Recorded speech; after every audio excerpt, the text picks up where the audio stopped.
It's the end of an era. Hey, welcome back to Mountain Beaches. I'm Norm. And I'm Kim, and we're living our dream to discover new adventures. That's right, because tomorrow is just never promised. Boy, it really isn't. So Yeah. we're living for today. We are living for today, and I guess that's what today's video is about. Tomorrow is never promised because things are drastically changing in our life. Yes, they are.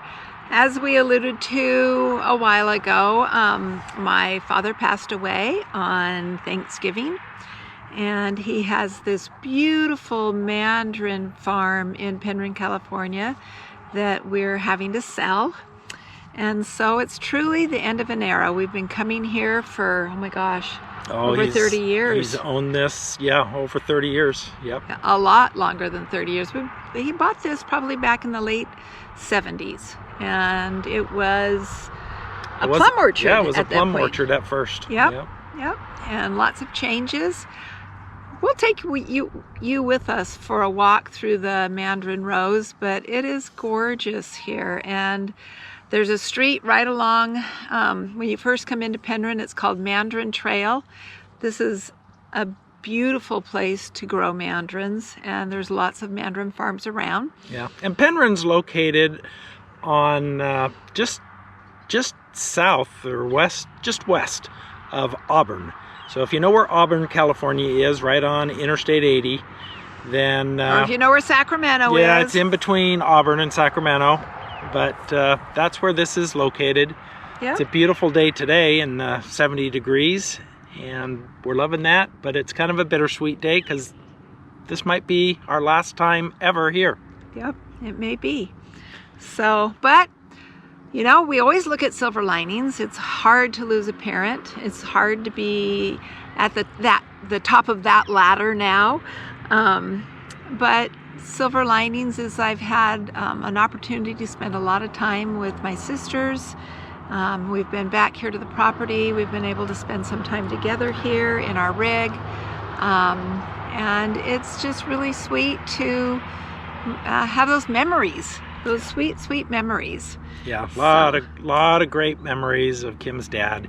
This was his love, aside from his girls. Yep. This was his love, this ranch. So walking through the mandarin orchard, reminiscing.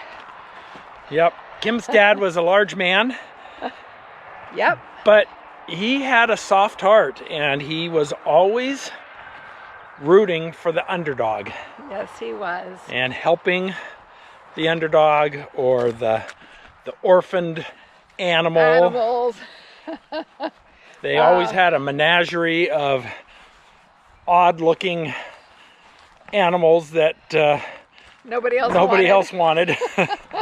He had goats and llamas and dogs and donkeys. Oh man, he had a donkey that was ugly. Oh, and a ram named Willie. And bulls, and he got rolled by his bull one time, yes, which was not a good experience. But he survived it. Yeah, broke some ribs. That was in his 70s. Yeah, he was a good dad. He let us have pretty much any animal we asked for. I remember having a couple of rats growing up. Yeah, to your mom's dismay. Yes. We had dogs, not cats. We weren't a cat family. But yeah, I could have snakes, rats, lizards, hamsters, pretty much whatever I wanted. So it was... I remember Kim telling me there's a saying that her dad used to say to her, because Kim was a bit of a troublemaker, I understand, when she was young. And so her dad would say to her, as he was leaving for work, he'd say, Kim, I might as well spank you now because by the time I get home from work, I know you're going to need it. But he didn't do that. No. He was a kind, gentle man and yes, loved his daughters immensely. Yes, he did. He was a man's man, and he was blessed with 3 daughters. And I feel like I got to be his boy, so that was always fun. Learning to go hunting and hunter safety classes, going fishing with all the guys, deep sea fishing. Let's go up and see some of the goats. What else did, oh, another one of his sayings. It's daylight in the swamp. The deer are running. It's time to get up, girls. We have things to do. Yep. And if you got, when you were a little bit older, in teenager age, if you got home a little bit past curfew, he didn't scold you at that moment. No. No, he would wait until the next morning. Yep. And then he would come in bright and early. At least 6 a.m. Yeah. 6 a.m. into Kim's room, storm on in. Kim, wake up, the deer are running. Daylight in the swamp. You have chores to do. It was his goal to raise responsible adults, and hopefully he was successful. He was. He was very successful. Now, all we talk about is Kim's dad, and that's because Kim's mom passed away when her mom was 50 years old, and we were just in our early mid-20s, I guess. Yep. Yeah, so her mom passed away a number of years ago, over 30 years ago. Oh, yeah. Yeah, so... Top of the ladder. Top of the ladder. Here's the goats. Let's go get a little closer.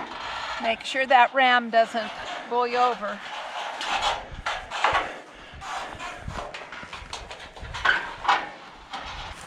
If we start running, you'll know they're chasing us. There's the big grandpa over here. Yep.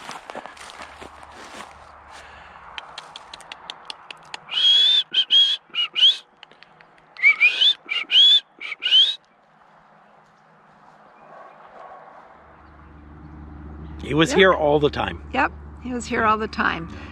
And working hard. He planted this whole orchard himself in his late 60s. He was almost 70. Almost 70. Planted every tree by hand, and it's been his baby. Yeah. It's been his lifeblood. Yeah, there's like 2,500 trees that he planted by hand. Yep. I can't imagine doing that. Yep. Ever. So, you know, we'll take you for a walk through some of the rows. It'll look different to you than it does to us, you know, because you can't translate those sweet feelings onto camera, but maybe you can tell. Yeah. You know, maybe you can tell. The mandarin season is over, and so the fruit is pretty much gone from the trees now, and so you won't see the orange fruit hanging as much. Yep. There's a little bit here and there, but for the most part it's gone, and we are here trying to clean up things, remove things. You know, it's a farm. There's all sorts of junk on a farm. It just happens over time. There's old tractors, there's broken down old cars. So we've been trying to solve problems of getting junk moved and moved out. We have an offer we've accepted on the property, and one of the stipulations is get rid of all the junk. Yep. So we're going to do that. Thank you. They're still really yummy, really sweet. Yep. Some of the best mandarins ever. Now, if your idea of a mandarin is buying the cuties in the grocery store, you have no idea what a real mandarin is like. Yep. Those they don't come close. Yeah, don't come close to what this real mandarin is. Yeah, so let's go for a walk.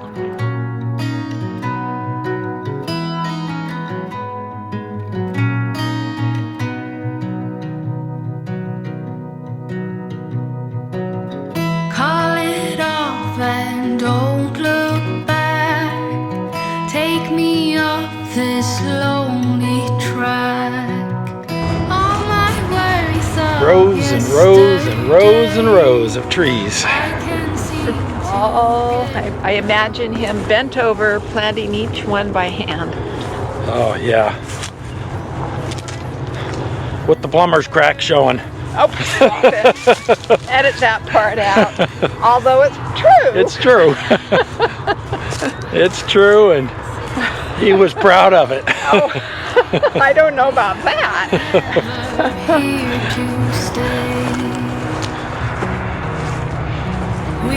so wild and free. We were just kids in love. I gave you the best of me, and all I was asking of you was to never break it.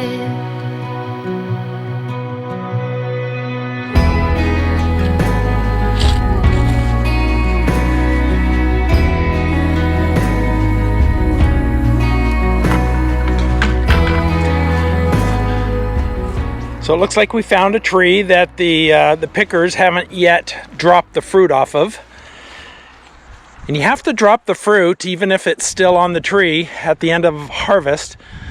It doesn't taste as good as it used to, so you have to, you can't really sell it, but you drop it off the tree so the tree knows that it's time to start producing blossoms for the next crop. And I'm gonna disagree with you. This fruit tastes delicious. It's still yummy, yummy, yummy. It may not look as good and it may feel a little soft, but the fruit is actually so sweet and delicious. Well, there you have it. That's the expert. That's the Mandarin orchard owner. I've learned a lot of lessons. Fruit growing lessons, life lessons out here, walking the rows with my dad. Everybody should have a chance to be a farmer at least once in their lives. Lots to be learned.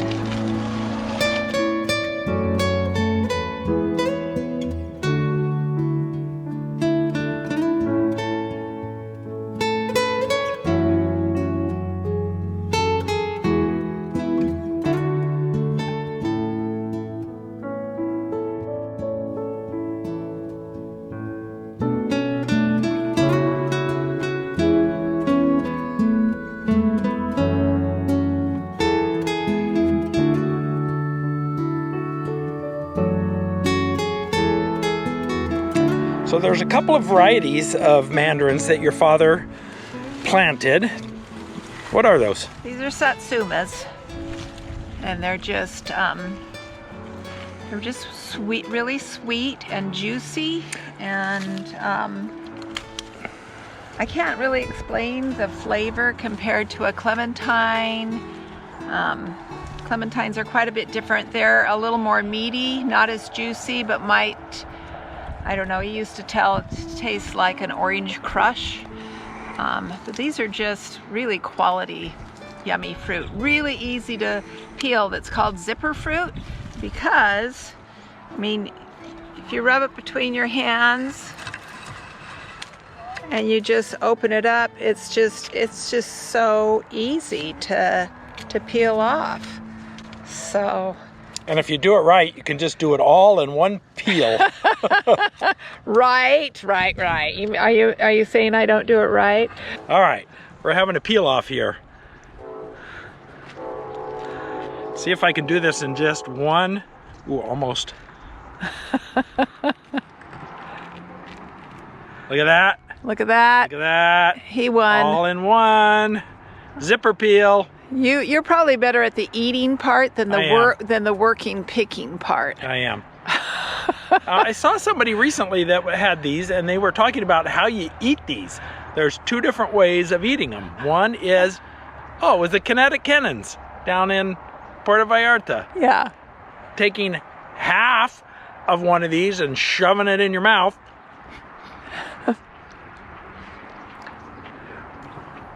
Or this is my preferred way. This is how I typically eat them.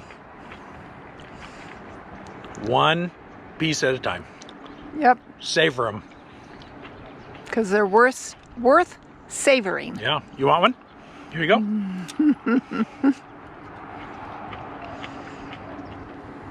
We would love to share a bag of mandarins with you if you were here. They're so good. You're right. These are still really good. I told you. Nope. Told you so. You're all usually right. I am. See, I don't shove them all in my mouth. one dainty piece at a time. So our realtor gave us a recipe for a Mandarin martini.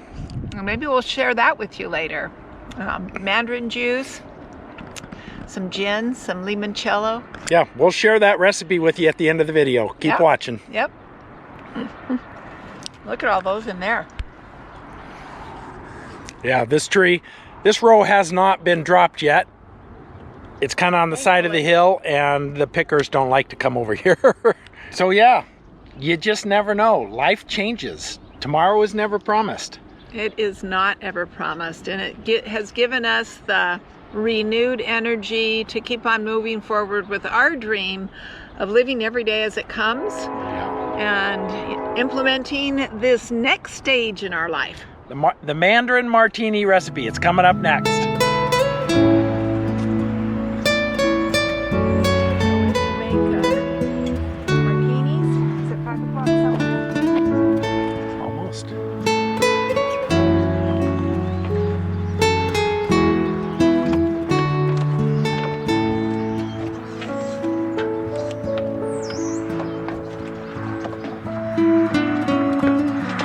Come on and join me for a Mandarin martini. All right, join me for making the Miller's Mandarin Special Martinis. And one of the most important things that you can do while making anything in your rig is to punt. So we do not have a martini shaker, so we're going to use this water bottle. And yes, it won't make it as cold as a martini shaker would have, but hey, we're camping and we're punting. So here we go. So I'm going to make 2 martinis, since there are 2 of us here right now. And that is the juice, since we're making double, the juice of 4 mandarins. So we're punting, so we're going to squeeze these in here with just a fork. And we'll do that lickety-split. It makes the prettiest color drink. It's very refreshing, very spring-like, even though it's late in the season for the mandarins. All right, we have the juice of 4 mandarins in there. We're going to add 4 shots of gin.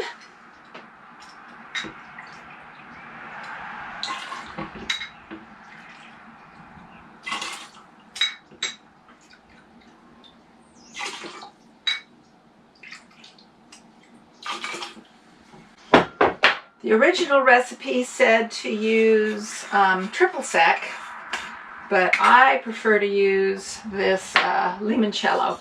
It's yummy. It just gives it a little more fruity flavor instead of just adding sugar. So we're going to add 2 shots of limoncello.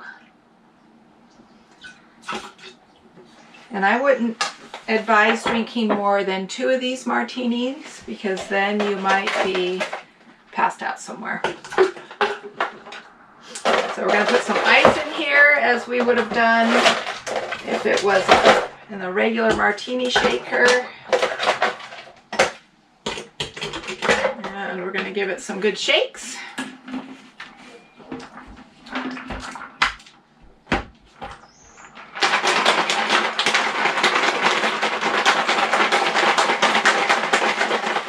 Cooled off.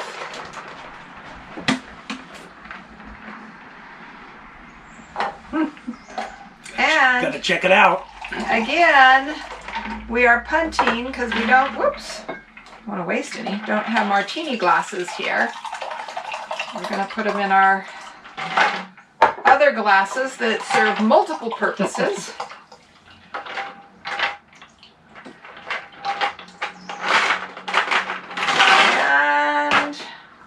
We're going to toast. Here's to each of you, and thanks for watching, and we'll catch you in the next video.